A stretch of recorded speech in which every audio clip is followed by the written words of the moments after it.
In the meantime, I'd like to welcome Grace Moody-Stuart, who's going to introduce the panel. Good morning. Just a little further information about me. As Guy said, I'm Grace Moody-Stuart, a director of the Good Schools Guide, and a woman who likes to see herself as a successful product of boarding school, prep and senior. At the Good Schools Guide, we've watched and reported how boarding has evolved and responded to the different demands and needs of families over decades. From the days when pupils didn't see their families for a whole term to the flexi and part-time possibilities we have today. We're very lucky to have with us today Julia Harrington, head of Queen Anne's School in Berkshire. Queen Anne's is an all-girls senior school. There is a mix of day and all kinds of boarding, flexi, full-time and weekly. And the girls are from international families from all over the world, as well as local and lots from anywhere in between. Head of Queen Anne's since 2006, Julia is extremely experienced, but came to education after a career in media.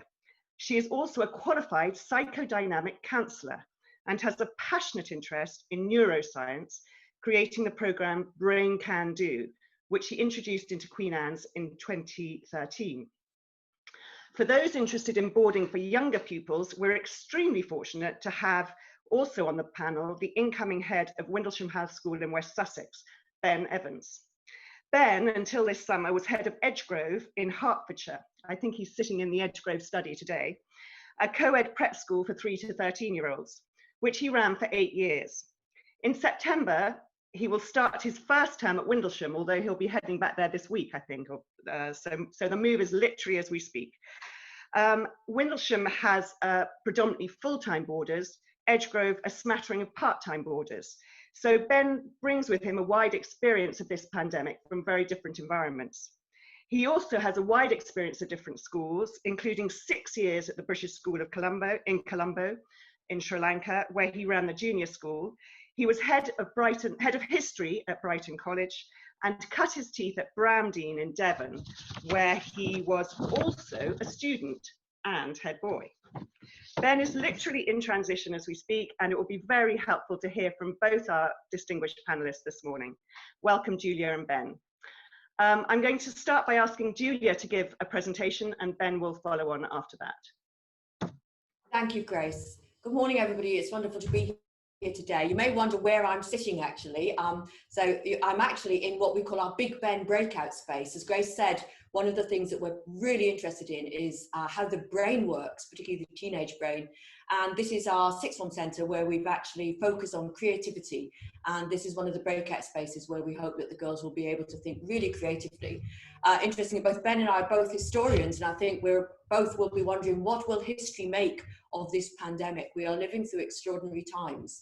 And of course, our challenge is to make sure that the education that we offer is suitable, fantastically able to provide for the girls' well-being and safety, or the children's well-being and safety. And that's certainly something which I want to talk about this morning. As Grace says, we're a school of 450 girls, half of whom board. We have full boarders who can be UK-based, mainly international, flexi boarders and weekly boarders who will come from all around the country, but particularly London. We've been a boarding school really all our life. We started in 1894 here, but we go back to 1698 and we're based in Westminster in terms of where we started. We have 35 acres of ground, so we're kind of an urban and a rural school as well, and we're close to the airport. But really today I want to talk to you about boarding generally in the UK.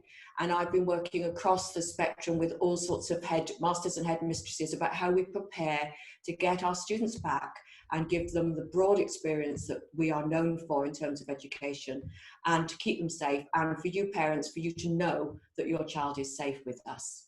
So I am going to talk a little bit about hygiene and care, but actually I also want to focus particularly on well-being. Your child needs to feel happy and safe. One of the things that I think we've noted in terms of the well-being and mental health of our students is that while it's very strange for all of us, our young people are puzzled and very much at sea in terms of what's happened. They can't see their friends, which is so important, particularly during the adolescent years. They are feeling out of control. There was an article in the Times on Saturday that I contributed to as to how you can help prepare your child to get back to school. Because actually what needs to happen now is for our young people to feel safe and to know that they are able to go forward in a way which removes the fear, while also providing them with the right mental approach to be able to look after themselves and others. So I'll talk a little bit about that a bit later on. I'm just going to see if I can move the slide on here. Oops, I'm not sure I can. There we go. So I'm going to start by talking about returning to boarding. I wanted to show you some of the facilities that you will see in every boarding school across the country. We've all got big sits where, well, pretty much all got big sits, where of course it is possible for our students to be both bonded with their friends and the staff, but also be kept safe and to be able to keep a suitable distance as and when that's appropriate.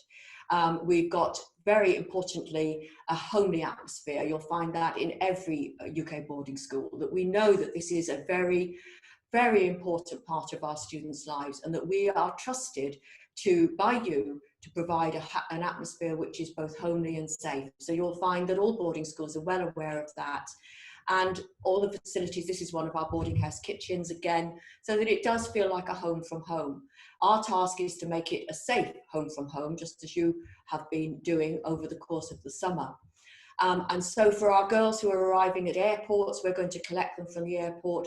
Personally, we're going to be running our own transport rather than what usually happens, which is a taxi service. And I think talking to other boarding schools, I'm aware that that's what we all seem to be doing, so that actually your daughters, your children will be met by somebody who's from the school, transported in a very safe environment that we know has been deep cleaned, back into school. And if they need to be quarantined, I'll come on to that shortly, but this is something which I think is particularly important at this stage. So our boarding houses are home from home, and as all of our students, whether they're from the UK or from across the world, come back to us, we want to make sure that they know that we are a welcoming community and we are going to keep them safe and keep them happy. Queen Anne's is a school where there's a huge amount going on. This is one of our slides from our website, and as you can see, we do lots of dance and music and sport, etc. Now, we know that some of the questions that are out there at the moment is, can we carry on doing those things? We know that there are restrictions on music, there's going to be restrictions on sport. You'll find that every school in the country is working with the national associations to try to make sure that we can do as much as we can, but we do it safely. There will be sports that can happen. There will be musical activities that can happen, but we need to make sure that this is done safely. And if you're worried about that, I would get in touch with your school or your prospective school and ask them what they're doing about that. We are all fully aware of that, and we are making sure that we can do as much as we can. A broad curriculum is important. You'll have heard maybe on the news that's one of the concerns with the maintained sector, the schools that aren't independent, they're having to cut down on a lot of these things. But I think the independent sector is very well prepared, because we are looking to make sure that our bubbles, our groups of students, are kept safe and are kept within year groups, so that they can make sure that they can access all of the different aspects of the way in which they are used to being in school. So the answer is really, well, we want to do as much as we can, but do it as safely as we can as well. We will make sure that actually our year groups will be, our students will be bubbled by year group, and we will feed everybody by year group, which means deep cleaning between sessions. The girls, as you probably know, don't have to socially distance, that's the government guidelines, but staff will. And we have actually made sure that we've got lots of facilities so that the girls are able to socialise, but do so safely. This is one of our cafes. So you can see there's plenty of space for the girls to be able to move around safely. And also it's very easy to deep clean. You will find that every UK boarding school is actually doing this at the moment, making sure that there's enough space to socially distance and that we can actually keep things clean and safe. One-way systems are of course the norm now. We've been working very hard to make sure that our risk assessment's in place and that we can actually get around the whole school on a one-way system, and the classrooms have single desks so that actually again socially distancing can happen.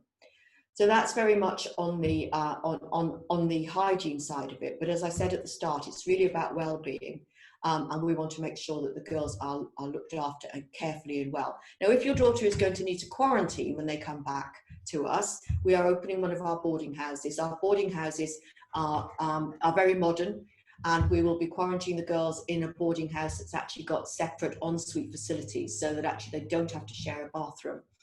If we get a second spike, or if we have an outbreak within the school, and this is true of every UK boarding school, we all have ways in which we're going to actually make sure that the girls can stay safe by making sure that they are bubbled on different corridors, but we don't want them locked in their rooms with nothing to do. So we are going to be continuing with our remote learning. As a school, we're very successful with remote learning.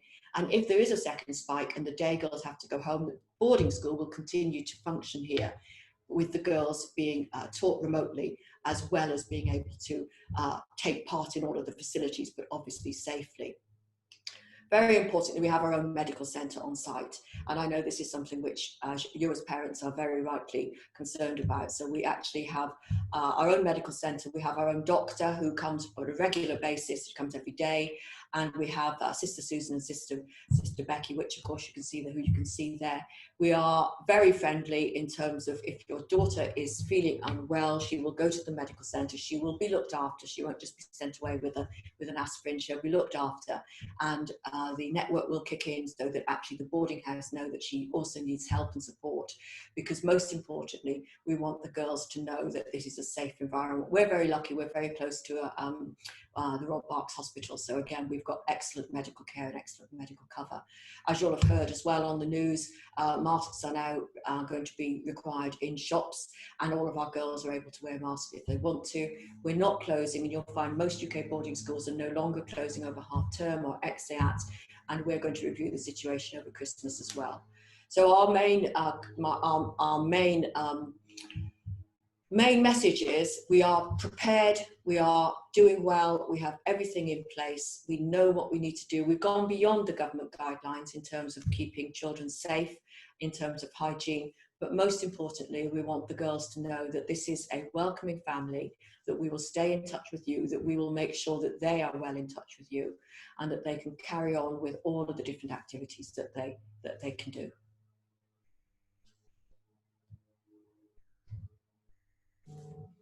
Thank you, Julia. That was very, very helpful indeed. Ben, can you talk us through the situation in the younger prep school age, three down up to 13?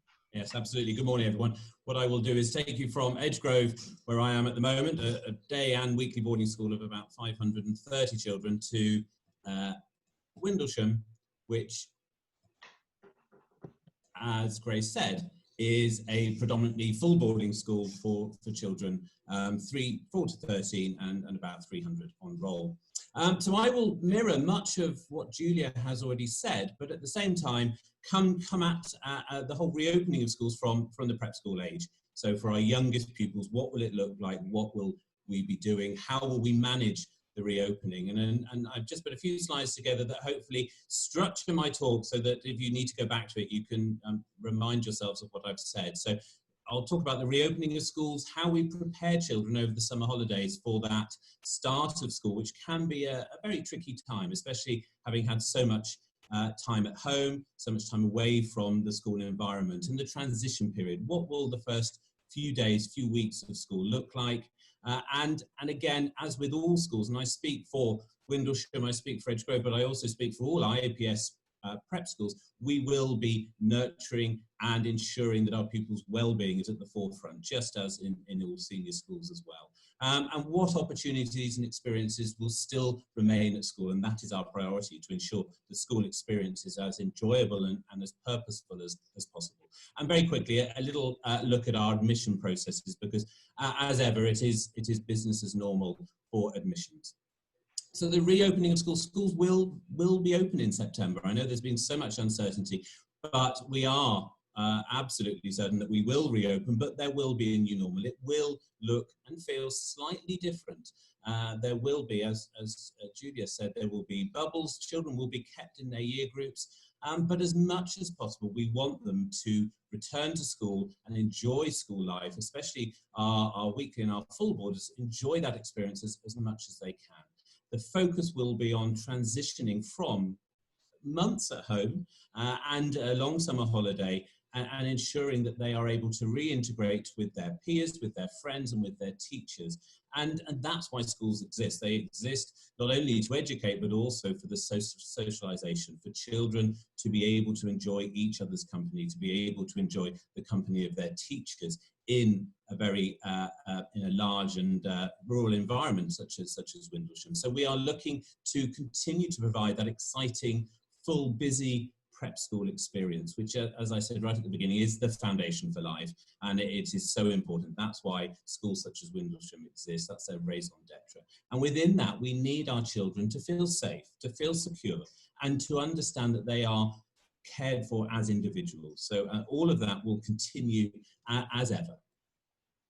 So how can you as parents provide that preparation? How can you prepare your children for coming back to a new school and just coming back to school after such a long time away? There will be excitement, but along with that excitement, there will be trepidation, there will be nerves, there will be understandably a fair amount of anxiety, but we want to keep that excitement at the forefront. So children should be excited about returning to school, and that can be managed very carefully at home as well. So what I would suggest is that as parents, your children are going to a new school, they're going to board. It's a big step, and it's also a big step for parents. So it's really important that you don't let, as parents, your anxiety rub off on your children. Keep that excitement, keep that the opportunities of a new beginning, of new experiences right at the fore. And explore the school with your children, explore the website, really become familiar not only with what the school looks like, but with the routines, with the timetable, possibly with the curriculum. There are likely to be new subjects that they may not have done before. So prepare them for all of that so they really understand what life will be like when school starts.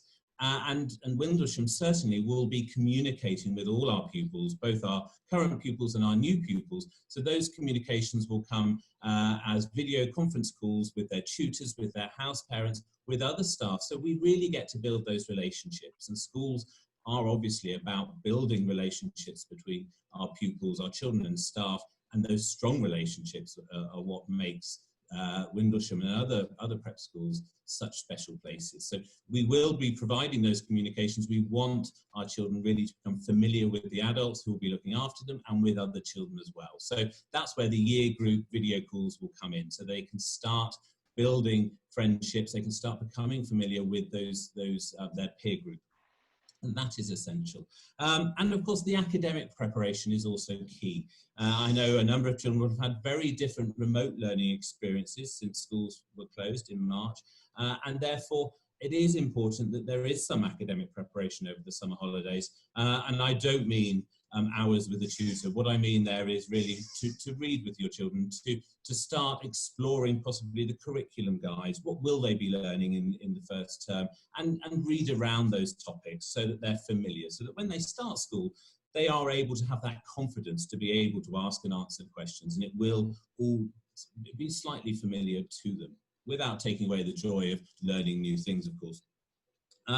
And all that excitement about packing, the equipment, the clothes, the uniform, all those things, do really make that into something special for your children so that they can become confident, that they know what to expect, that they're fully prepared, and that this is something that's going to be a very, very positive experience, as we know it will be.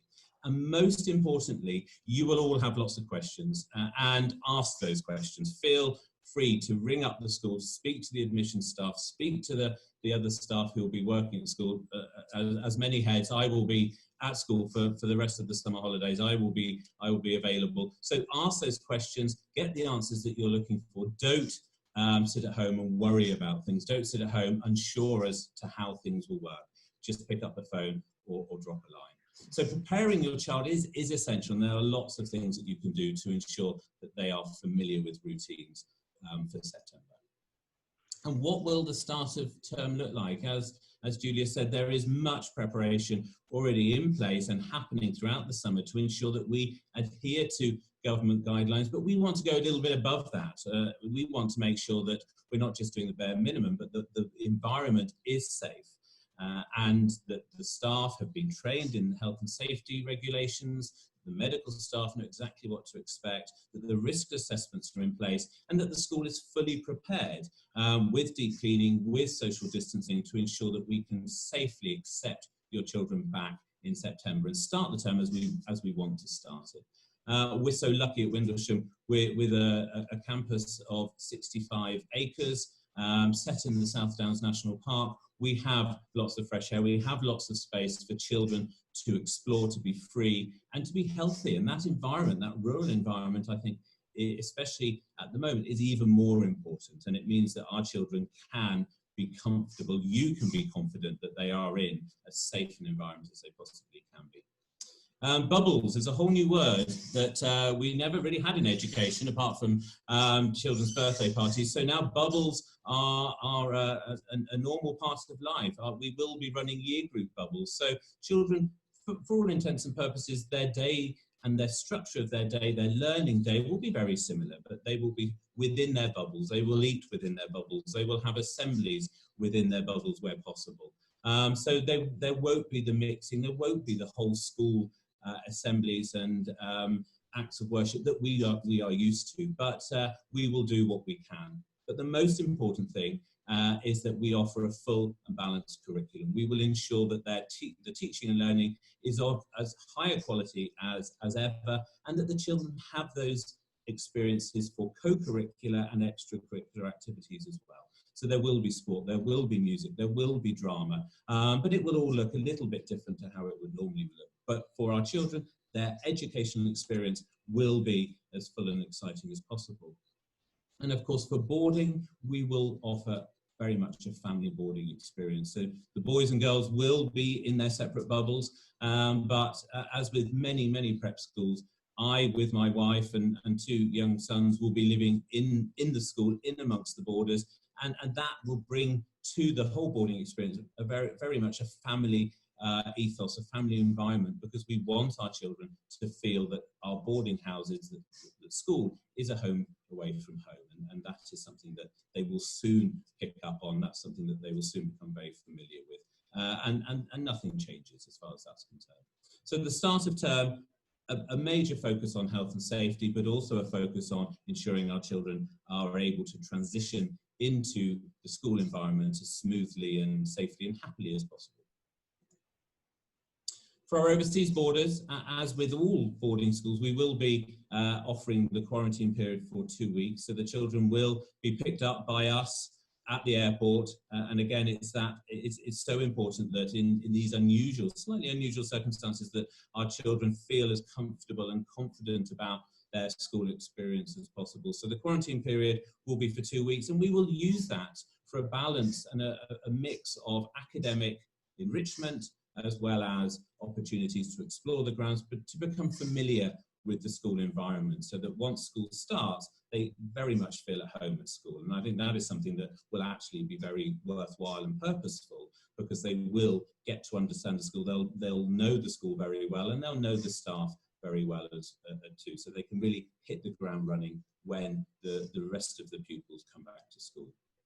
And as I said, with the space, the freedom, they will soon become very confident. They'll soon ensure that we will ensure their self-esteem is high, and that they're ready to tackle the challenges that will inevitably come, but tackle those challenges with the support from staff and with the confidence that they will be doing new things. They'll be risk takers, but they'll be having fun in amongst their friends, and they are very much together as one. And that will be the Windlesham way, that care, that support, the individual attention. I think as parents, that's exactly what we want for our children. If they're going away to school, we want to ensure that they're not just treated as one of a group, but they're actually understood as individuals, and that their individual needs are catered for and cared for. And that's very much what we will be doing at Windlesham, as with so many prep schools.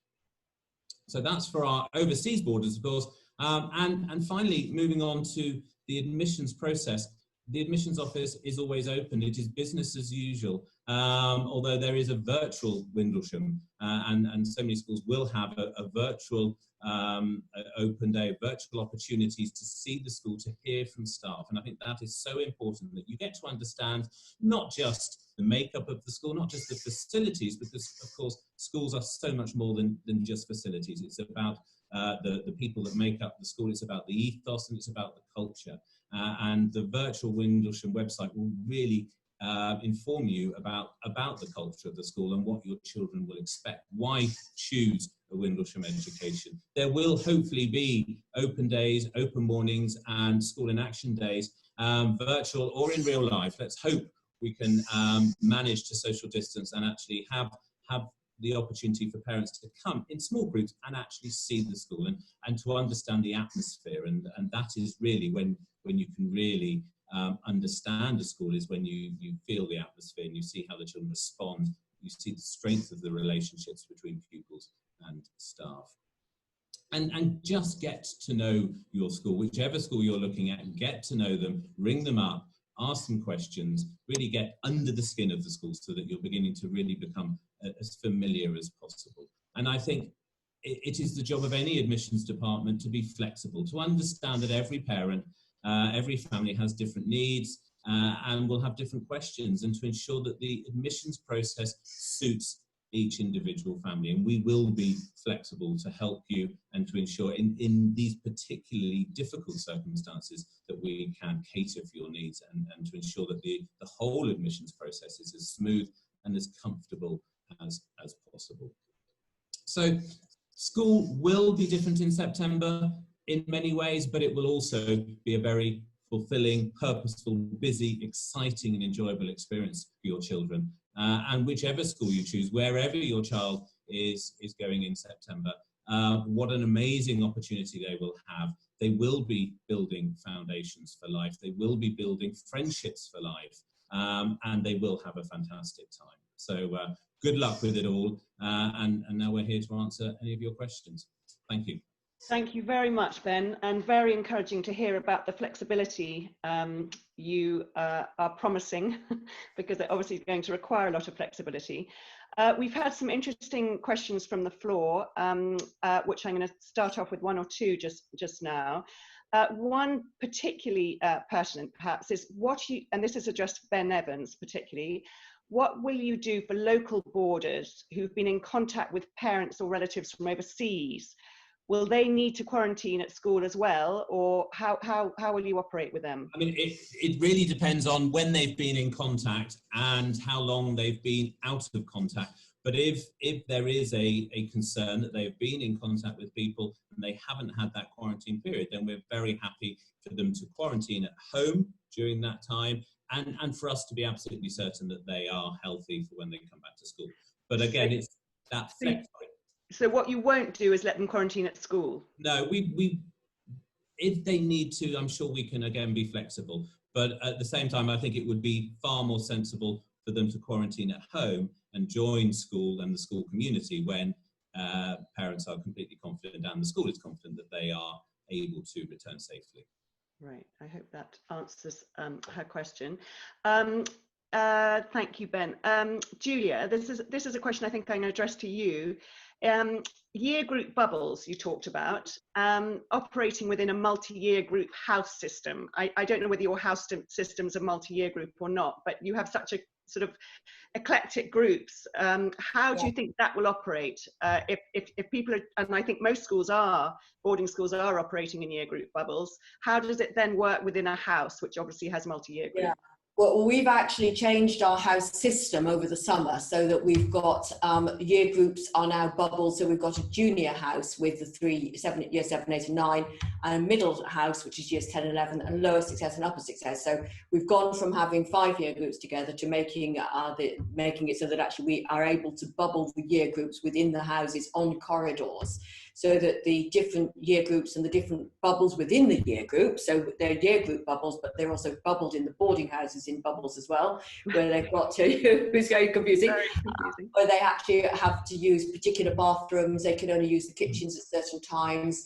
The day students are currently in day houses as well, but we're going to be taking there to everybody. I didn't mention this, but we're going to be taking everybody's temperatures every day, and any issues that we've got, people will be sent home or whatever. But we've tried to make sure, particularly when in the boarding houses, that the year groups are contained and that we've slimmed down the mixing between year groups, partly because we didn't want the exam year groups to be affected if there's a spike in a younger year group, because we want everybody to be able to learn as effectively as possible. Yeah. But we have got good remote learning facilities, regardless of if we do have to separate anyone. Yes, so generally, both Windlesham, so both the prep school sector and the senior school sector, are they both operating or accepting that they're going to have to operate online teaching as well as sort of physical teaching, and they're just going to have to combine the two. Is that what's planned, do you think? Yes, I think it is, and there will be a possibility for that mixed economy, depending on whether there are localised lockdowns and which staff and children can actually come into school. So I think we've all learned a lot of lessons about how remote learning operates best, and we're able to make those tweaks and adaptations to our remote learning provision, and then we will ensure that any classroom teaching is also fed back remotely to those children who can't come in for whatever reason. So I've got a question here from someone in China, and it's a family who's due to start next term at Queen Anne's, and they're very concerned as to whether you will continue to provide online courses or not, because there may be an issue about being able to get back, not through any illness necessarily, just because of the general disruption. And the visa. And what is the situation with Tier 4 visas and so on? Well, I mean, again, I think more of the visa offices are now opening up, and so we're being as flexible as we can within the rules, and we're providing as much information as we can, as quickly as we can. A lot of it does depend, as this parent here says, on the visa issues back in China. But we're hoping that everything will come through in time. If it doesn't, then we're flexible about starting back. Some parents are saying, well, can my daughter start back a few weeks in? Yes, of course she can. And we will provide the remote learning. We've already done 10,000 hours of remote learning. So, you know, we are very flexible about that. Most important thing is that we get the girls back safely and without stress to the families. So if you've got a problem with your visa, let us know, and we will put in place measures to make sure that your daughter is not missing out and is able to join as soon as possible. Yeah, thank you, Julie. Ben, I was interested in your space and fresh air and the rural environment, which is obviously a lovely feature of a rural prep school. We're heading into winter. I know they're sturdy kids and they're resilient and I want to get outside, but how are you contemplating providing the stimulus that's required, because they're all going to be in school and not allowed to go out as much, potentially? I mean, out as in home. Yeah. What sort of provision will you make? Well, I think for the first month or so of transition and reintegration, then, you know, we're very fortunate that the weather is usually excellent in September anyway. So there will be a lot of outdoor activities, a lot of leadership, a lot of team building exercises, so that children can start refamiliarizing themselves with working in a group, being part of something bigger than just their family, and being and following rules and understanding their role within the school community. And then I think as time goes on, there will be very different sport. We won't have inter-school fixtures, but there will be house activities, and so friendly competitive fixtures within inter-house competitions. And I'm firmly of the opinion that children, as you say, are very resilient. So they can put their wellies on, they can put their coats on, and they can go outside all year round. And I think it's essential that children do. Just like we must feed them. If a child is hungry, they can't learn. They need to have that exercise, and it's so important to their physical development and their ability to be able to concentrate in the classroom as well. So we will continue to use the grounds, to use the outdoors through forest school, through leadership opportunities, through team building exercises, and to get them outside as much as we can. And thank you. And for both of you, really, and whichever one can jump in when you want to, for the boarding pupils, you know, trying to keep them protected, because obviously to some extent they have nowhere else to go. Are you going to be very strict about keeping them in school and not letting them to go home, or how are you going to operate, and how are you going to juggle that with your day pupils respectively?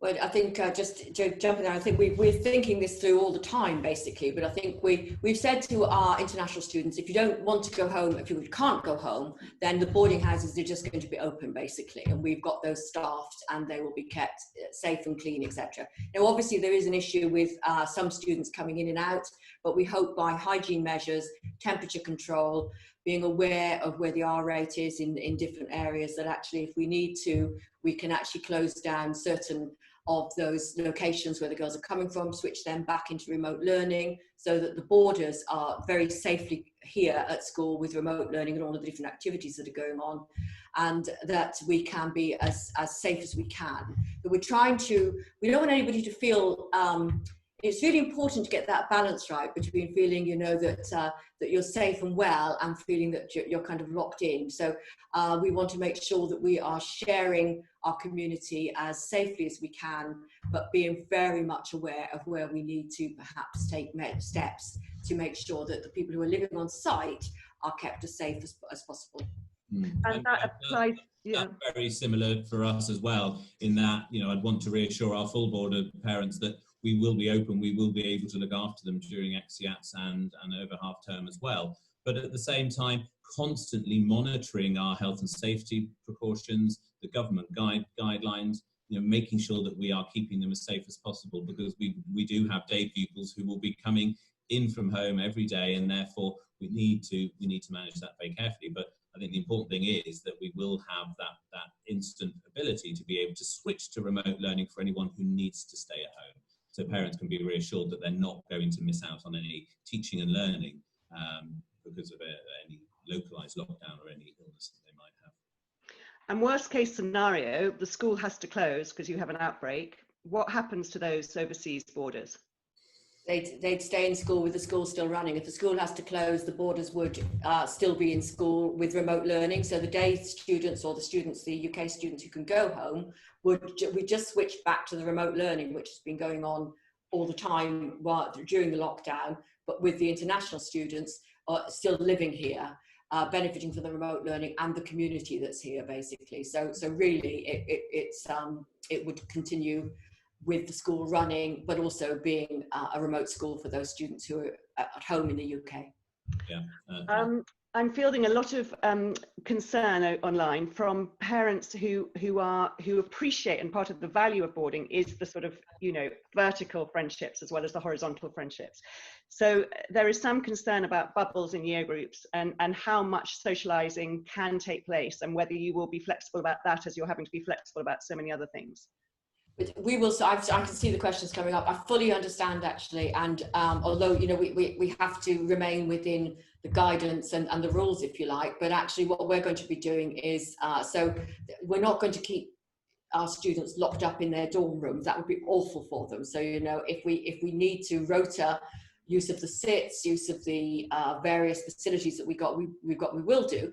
But as far as possible, if we can make sure that the year groups or the bubbles can stay safely socially distanced, then I think we can't really see why that wouldn't be possible. It is very important for the students to socialise, but to do so safely and within the guidelines. But certainly it's not the case that we're going to be expecting girls to stay in their dorms, in their rooms. That would be horrendous. Yeah, no, the same. And it will be very difficult to mix the bubbles, and we must be very careful about that. But I think with the space that we have, being able to socially distance them as much as possible, although, you know, the requirements for social distancing with young children is not so great, but we need to make sure that within their year groups they're able to socialise and able to experience and have those opportunities to play and to learn as well as a group. That's hugely important. But all the time we have to just manage the health and safety precautions and making sure that we are adhering to the guidelines and keeping them safe. I think that our priorities, you know, our priorities, of course, for children to come back to school, to transition and to have that school experience, but at the same time we have to manage their health and safety, their well-being, and that's got to be at the top of our list of priorities. Yeah. No, absolutely. Grace, before you go on, yes. I've got a couple of questions that people asked in advance that I thought would be quite good to throw in. Yeah. So one of them is a really interesting one about flexi boarders. Do you think COVID will have an effect on flexi boarding? Do you want to answer that? I mean, I think we have thought about flexi boarding, and again, we are saying that we will welcome our flexi boarders back, but clearly we need to be fully informed if there has been any contact which looks as though it could be a problem, and again, taking temperatures, etc. So at the moment, our flexi boarders are welcome back. Obviously, they're welcome back, and we will just continue to keep a very close eye and to make sure that the bubbles take into account who has been where, etc. But it is a slightly separate issue, but one that we're well aware of. Yeah, and I think with us at Windlesham, we're much more full boarding and weekly boarding. Flexi boarding is not such a concern for us. And I think if parents are considering boarding for 1 or 2 nights a week when they live locally to take advantage of the boarding experience, then I think probably this term isn't the term to be doing that, because the systems won't really allow it in the same way, because the beds and the dormitories would have to be deep cleaned. So I think those schools that offer flexi boarding, when we do at Edge Grove, we have ensured that our pupils have to board 4 nights a week as a minimum, rather than the 1 night a week that they might be used to. Most of our flexis do board three nights a week, but if you're right, Ben, it does cause extra hygiene issues and extra bubbling issues.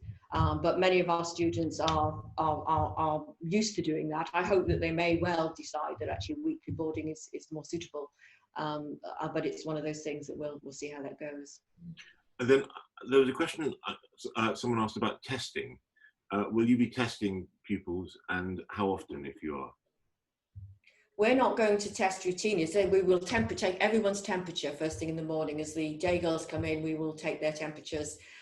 We know that there are some downsides, that it's not absolutely reliable with temperature control and also testing, but we have got systems in place so that if it looks as though we need to test somebody, again, we have our medical team on site, and we have our doctor and the RBH, so we will take that testing very quickly. We've got everything in place for that. We might then have to isolate that particular bubble until we get the results, but we hope that results will come through very quickly. And so we either then would have to completely isolate the group for the 7 days or 14 days, or we'd get straight back into the system again. So we're not routinely testing, but if we believe that there is any risk at all, then we will test. Yeah, and exactly the same with us. We'll have the ability to test, and actually all schools will be provided with testing kits by the government, but only in instances where we feel it's necessary. And if anyone is positive, or we feel that they are showing symptoms, then we would contact Public Health England, who would then advise us on the next steps. Yeah, absolutely. Yeah. Closing the school or sending everybody home. Yeah, I mean, just on the, there are quite a few questions about the next steps in the sort of pre-questions people asked, and I guess people want to know if a boarder shows symptoms, what and particularly if they're overseas boarder, what is the next step? I think if somebody showed symptoms, we'd isolate them. This is where we have the advantage of having a house that's got ensuite rooms, actually, so that's quite important. We'd undertake the testing, and then we'd take the advice of Public Health England, but we would not, any student, if a student did develop coronavirus, they would receive the absolute best medical care here while keeping the other students safe and making sure that our staff are safe as well. It's as I think you said earlier, it's the good thing is that it's not necessarily particularly likely that younger people are going to get it, but they might become asymptomatic, and so we would have to take the advice of Public Health England and our medical team here. But no student is going to be left on their own in a room where they are fearful, and neither are we going to expose the other students to risk when that might happen. And that I think is a very important point, is that children will be supported, and it's not up to the schools to make up to do what they think they should be doing, and it's taking that advice from Public Health England, and that's the same for every school. There's a couple of questions coming in via the chat. I would just say to the audience, if you possibly can you put your questions into the Q&A?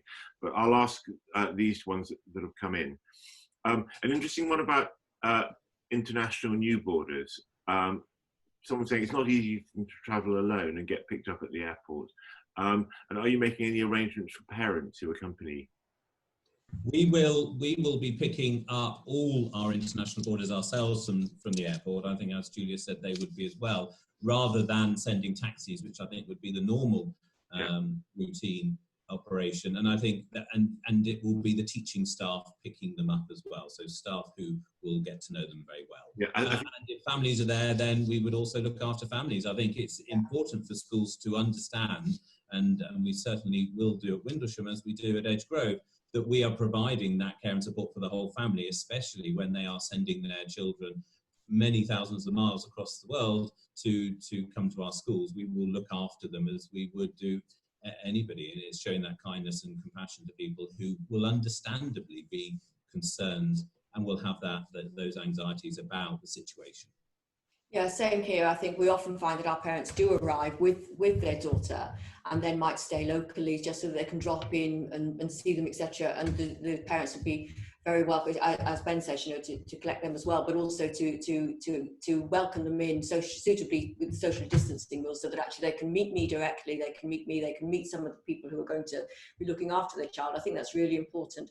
But of course, we have got great technology now with Zoom, etc., so that actually we can stay in contact all the time. And I think that's a really important feature, that actually that the parents can see the people who are looking after their child.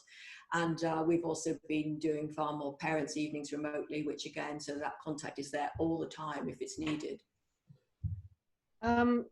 One delicate balance. I mean, we've talked about the well-being and the importance of the children returning, you know, feeling and adjusting after so long at home. But what we haven't really addressed, or what I haven't heard yet, is how the schools, and particularly with the younger children, are going to create the balance of, you know, making sure they're safe and being looked after, and, you know, not being over anxious about this virus that's out there all the time. And, you know, the sort of measures that are taken which inevitably instill fear.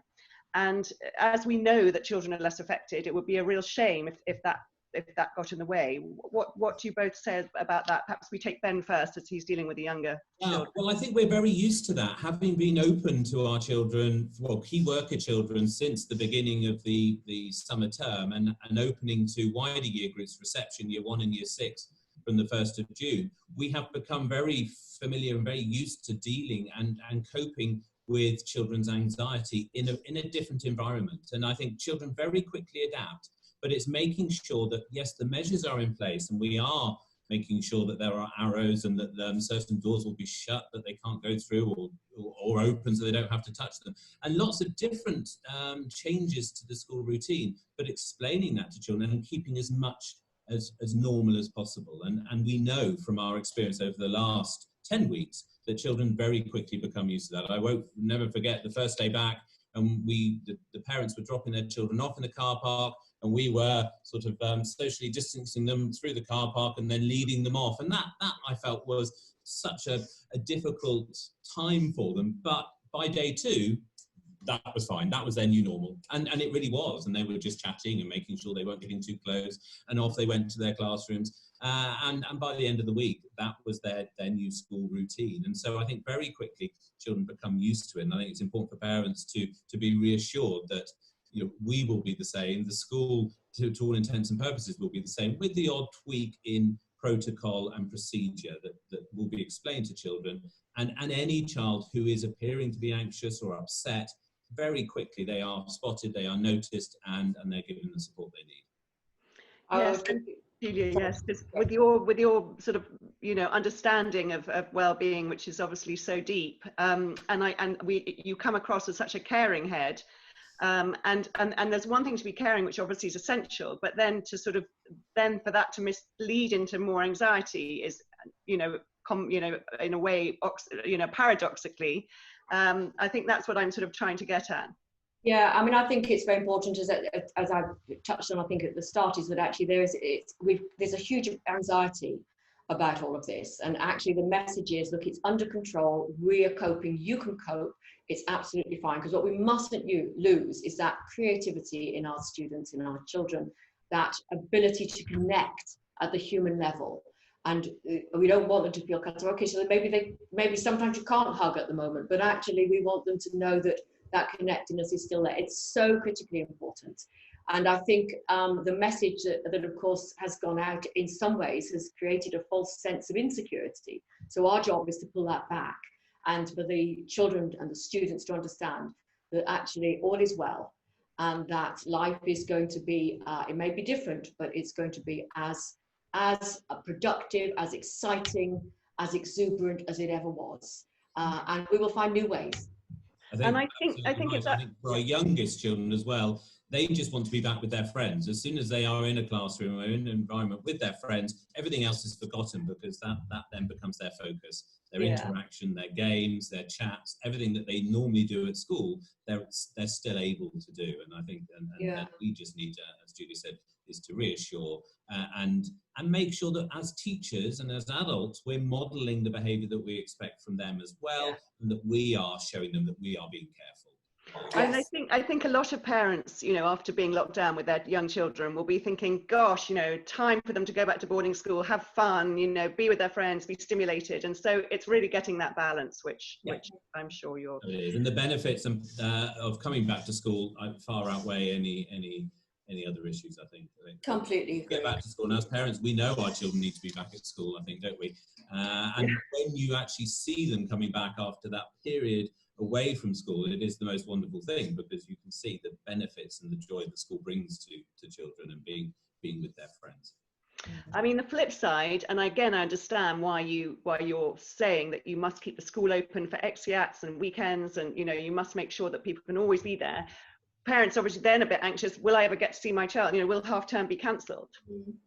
Oh, we're not cancelling half term. It's just that the school, if a child can't go home because they might have to self-isolate when they come back, or for whatever reason, they can stay here, and there'll still be that full experience with educational trips and all sorts of things going on. So they're not going to be stuck here. So, but certainly half term will take place, and I'm sure that lots of students will go home, will be able to go home. Yeah, no, absolutely. And I think we are so much more used to video conferencing, video calls now, that the ability for parents to remain in touch with their children and to see their children is far greater than it ever was. So I think that connection will be perhaps even stronger in many ways. I just it's going back a bit, I'm afraid, but there's one question from a woman about isolating a whole year group if coronavirus is identified. As I understood from what you said earlier, it would just, you do a sort of trace and track, you'd work out who they'd been in contact with, rather than just shut down the whole year group and say, right, quarantine for however long till we're testing. Absolutely. I think as far as we understand at this stage, and you know, it can always change, it wouldn't be the case of isolating a whole year group. We would look to see who had been in closest contact with the child who's tested positive, and then again, take advice.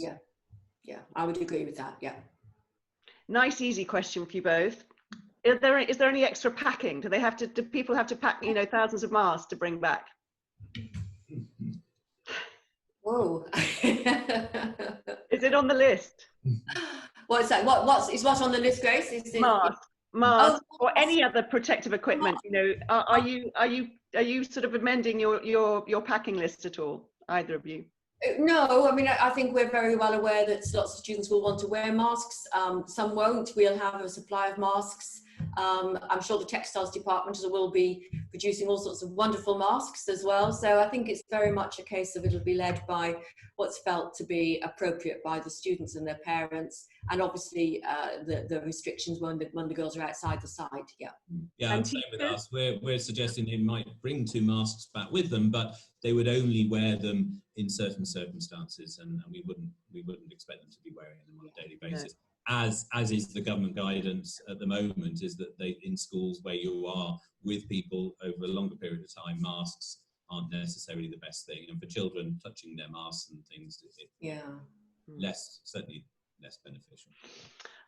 On the quarantine, we just had a question in, and perhaps it's just drilling down a little bit more.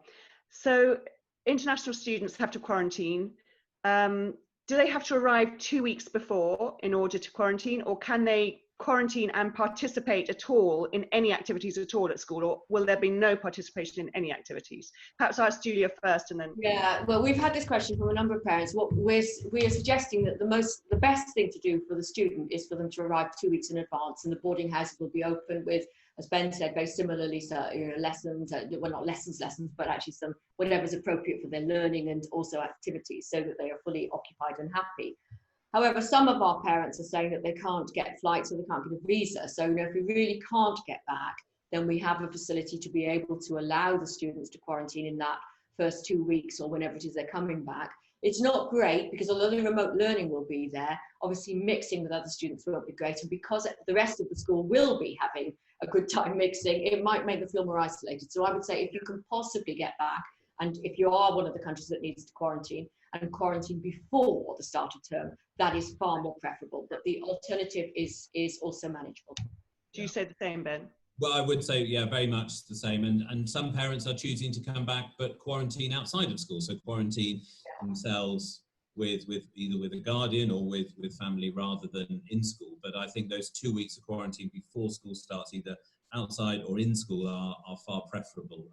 And to ensure that they can start school in a similar vein to everyone else. I think that's really important, that those first few days of school to be part of that experience and to be part of the new routines and understanding and meeting people and going through the transition events that we will put in place for each year group, for each tutor group. It's essential really that children, if they can, are there. And a medical question now. In some families would feel safer and more sort of that if anything went wrong, they had the medicine and the medicine was provided. What is your policy, each of you, on, and what do you think the general policy is for boarding schools on bringing medicines into school rather than letting the medical centre deal with it if it should arise? Well, we always have this question actually about bringing medicines in, and what we say is, please, if you want to bring medicines in, please hand it over to the medical staff, because what we don't want are students taking medication and we're not aware, because if something happened and we needed to treat them or we don't know what they've already taken, then that could be quite difficult. So yes, you can, but we'd ask the students to hand it into to our medical staff so that as and when they need it, it can be administered as part of their general medical care rather than risking 2 sets of medicine being administered. Yeah, and with younger children, obviously, no one would want their young children self-administering, but it's also worth mentioning it must be in the original box, the original container with the instructions. Otherwise, we wouldn't be able to administer it at all. Yeah, thank you, Ben. That's absolutely true. And sometimes it can be difficult to understand what it actually is. So that's really vital. Yeah. What if someone wanted to go on holiday and they had to quarantine as a result? I mean, would you not let them come back to quarantine if it was because of a holiday? What would be your attitude to that? Do you mean in the summer, Grace? In the summer holidays, yeah. Well, I think as I think there was a sort of related question. I think we would suggest that they quarantine somewhere else if they've got a home in the UK. I don't think it would be fair to let them come into the boarding house. Yeah. Because of the other students who are quarantining because they've come into the country. So I think if somebody wants to go on holiday and they then have to self-isolate, they should isolate in their own home, which presumably the rest of their family would be doing as well if they've been in a country that requires isolation. I mean, my advice to parents would be don't go on holiday to quarantine. Want to start school properly. Yeah.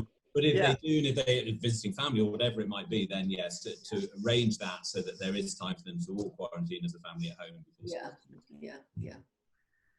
Right, there's another question here. We would hope parents have full disclosure of passport photos be checked. Will passports, flight tickets be checked for international pupils or children returning from vacation? So, i.e., would you just expect people to tell you what's been happening, but would you check it? Would you double check? We've got more obviously insight into students who are travelling who will have got passports and coming in, and of course we obviously look at all of that routinely. In terms of the UK-based students, I think it has to be based on making sure that the parents understand the importance of disclosing to us any information that has that might concern us really, and reiterating that on a regular basis, which is what we're doing at the moment. Yeah, no, exactly the same. We'll be sending out a questionnaire to all families for them to actually tell us where they've been, what, you know, to give us their reassurances that they haven't been anywhere that would require quarantine and that they are well and healthy, as we would do with staff as well. Yeah. But it is based on trust. Yes, staff as well, as you say, Ben. Yeah. Right, we are at the last question now. It's another. There's a lot of concern around these bubbles, and I'm sure this isn't going to go away anytime soon. But if you're bubbling in a year group, are you likely to, how are you going to manage friendship groups basically? How's it going to work so that if they were smaller bubbles and there were friends outside the bubble and all of that sort of thing, which can be so complicated anyway for young children in a boarding school, have you factored that in at all? How will it work? Well, I think for us, within our boarding houses, our dormitories, there will be the opportunity, because the boarding house can be treated as a separate bubble to their year group bubbles for their school day. So within the boarding house, there will be the opportunities for them to have those friendships. And even within the day, we will still be able to, within and across the year group, be able to give them the specialist teaching that they would have had in the groups that they would have had. So they will have that opportunity to mix within the year group, within their friendship groups, and at break times, and during their free time. So they will not be regimented in a group and sort of marched around school in that group. There will be movement between them, will there? There will be movement within the group and within the classes within the group as well, which is why we're, I was very relieved when we knew that we could have year group bubbles and not just class bubbles, which would have then meant, as it does now, a very much more regimented style of school life. Yeah. And that's true with us as well. I mean, particularly in a senior school where you've got option subjects, you've got to be able to move between groups. Yeah.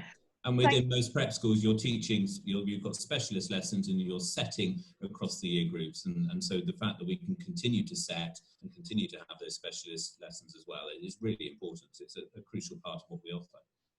Thank you so much. I think that's time on the clock. We're even, I mean, not on your clock, Julia, but on my clock. Thank you very much indeed. Very, very reassuring and helpful insight into how we're all going to manage returning to boarding school.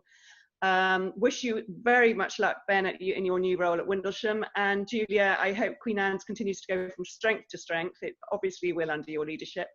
And I'm going to do a little plug for our boarding school guide at the Good Schools Guide here, which is fresh off the press. And we've been writing about boarding schools for years, so if you need any information about that, do go on our website and buy a copy. And thank you, Independent School Show, as well, for organising this. Thank you, Guy. I don't know whether you're still around. I'm still here, and actually I'm going to just jump in and say next week we're doing international universities, and we've got NYU on the line to tell us about what it would be like next year going into an American university. So similar kind of set of questions, but at university level. So do join us for that one. And I'd just like to thank Grace and Ben and Julia for a really fantastic forum this morning. That's been great. Visit schoolshow.com.co.uk. I'll just share my screen so you can just see the address where all our events are being listed. And there'll be another Good Schools Guide event shortly. Thanks very much, everybody. Brilliant. Thank you. Bye. Bye. Bye-bye. Bye.